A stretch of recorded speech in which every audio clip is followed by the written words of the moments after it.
दोस्तों नमस्कार, बहुत स्वागत आपका चौकस भारत में। मैं आपका दोस्त ब्रजेंद्र।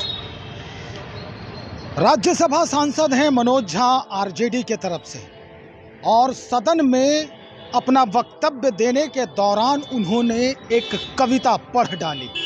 कविता का जो शीर्षक था वो ठाकुर का कुआं था।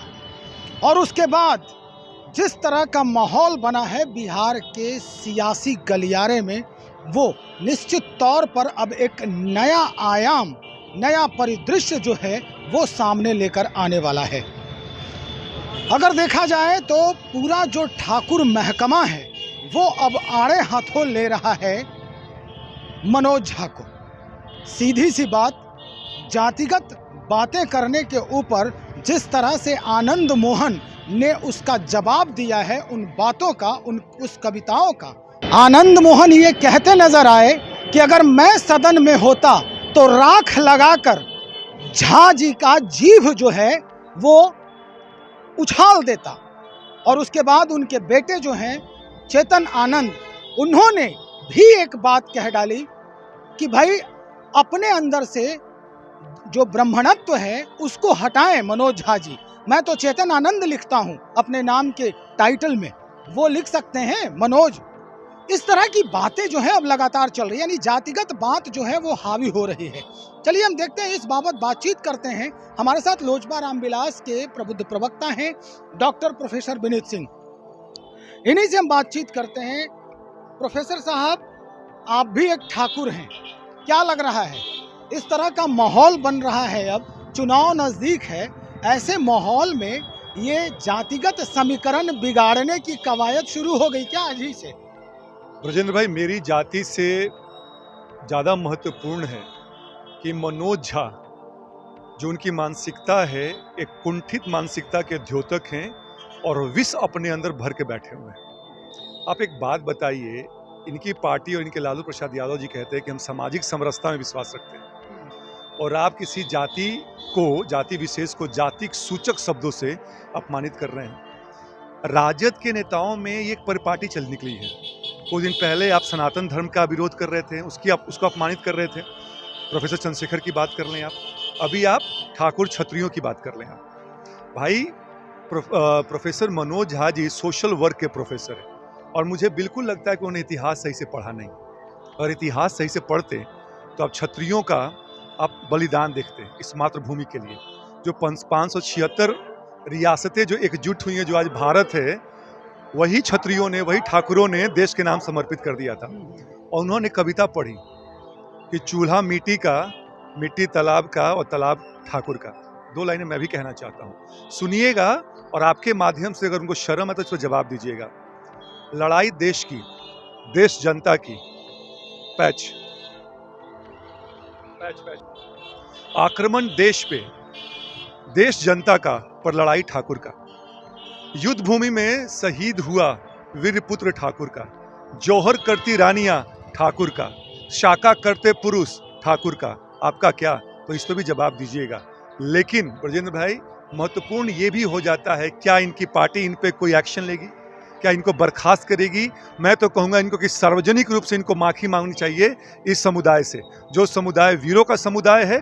और आप ब्राह्मण हैं, ब्राह्मण होके हमारे आदरणीय और पूजनीय हैं, किसके बल पे हैं? थोड़ा इतिहास में जाकर देखिए, यही क्षत्रियों ने आपका सम्मान बढ़ाया है। तो ऐसे ठाकुरों, ऐसे क्षत्रियों का अपमान ना करें आप। चलिए, ये बात तो अब हो रही है, लेकिन जिस तरह से आपने बैक हिस्ट्री जो है वो दोहराने की कोशिश की, तो मैं भी आपको ये बैक हिस्ट्री, लालू प्रसाद यादव जी कभी नारा दिए थे, भूरा बाल साफ करो, याद होगा आपको। अब अचानक से इतना परिवर्तन हुआ और समरसता, सामाजिक समरसता की बात होने लगी, और उसी पार्टी के जो मनोज झा जी हैं वो अब सीधा अटैक ठाकुरों पर कर रहे हैं। ये वो बात भूल गए क्या? नहीं, हम वही तो बात कर रहे हैं ब्रजेंद्र भाई, आपने बिल्कुल सही बात कहा। भूरा बाल साफ करो, सारे स्वर्णों की बात लालू प्रसाद यादव ने की थी। इनके पार्टी का ये टैगलाइन बन गया है। भाई, अगर मनोज झा जी को अगर कुछ कविता बोलना ही था तो यादव भाइयों पे बोल लेते। यादव भाई पे इसलिए नहीं बोलेंगे क्योंकि आपके जो बॉस हैं यादव हैं। आपको जो सबसे आसान लगता है किसी और जाति पे, किसी और धर्म पे आप उंगली उठाते हैं, उनको अपमानित करते हैं।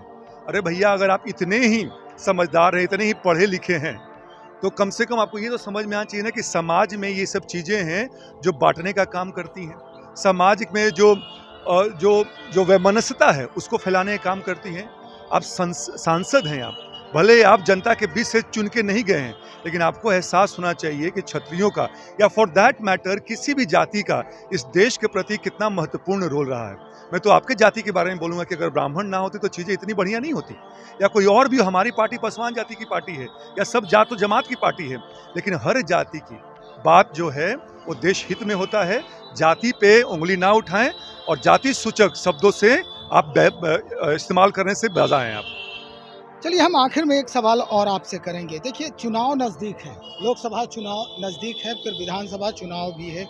उसके पहले कई तरह की बातें, अगर हम जातीय सर्वेक्षण की बात करें तो वो भी हो चुका है। अगर हम बात करें समीकरण की, जो चुनाव के समय में आखिर समय में वो समीकरण जो है वो हावी होता दिखता है, वो हम देख लेते हैं। अचानक से आनंद मोहन के ऊपर जो है अब कोर्ट कानून का जो मसला है वो भी मंडरा रहा है। अचानक से इस तरह का अटैकिंग मोड में आना, उन पर कटाक्ष करना, क्या ये चुनावी एजेंडा भी माना जाए इसको? भाई आनंद मोहन के जो बेटे हैं चेतन आनंद राजद से ही विधायक हैं, और मुझे आश्चर्य होता है लालू प्रसाद यादव के प्रदेश अध्यक्ष वो भी ठाकुर हैं, वो भी क्षत्रिय जगदानंद सिंह। लालू प्रसाद यादव के अनन्य मित्रों में से एक मित्र रघुवंश प्रसाद सिंह थे जो कि दिवंगत हो गए हैं। इसके बावजूद राजद को संभालने में जितना क्षत्रियों जितना ठाकुरों का हाथ रहा है, मुझे लगता है किसी भी जाति का हाथ नहीं रहा है। अभी उनके कोषाध्यक्ष सुनील कुमार सिंह जी वो भी इसी जाति से आते हैं।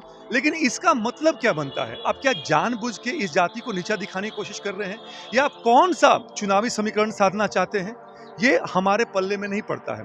बिहार में काम करना नहीं है, बिहार में 0 सन्नाटा है, लेकिन 12 महीने 14 महीने से किसी धर्म विशेष को, किसी जाति विशेष को अपमानित करने का काम ये लोग करते रहते हैं। इनसे आप बचिए, वरना एक बात जान लीजिए कि मैं भी उसी जाति से आता हूँ। हालांकि मेरा मानना है कि सब जातियों का सम्मान होना चाहिए, लेकिन अगर आप अपमान करेंगे तो आप भी बचेंगे नहीं, आपका भी अपमान होगा।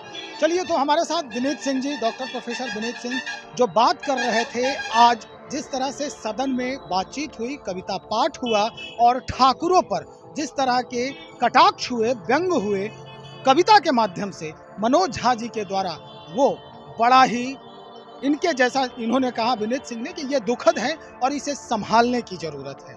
चुनाव नज़दीक है, इस बाबत अब क्या कुछ परिदृश्य बनता है बिहार के राजनीति में, जो जातिगत जो माहौल है वो कैसा अब समीकरण तैयार होता है, उसे देखने के लिए हम इंतज़ार करेंगे। बहरहाल बने रहें आप हमारे साथ। बहुत शुक्रिया आपका।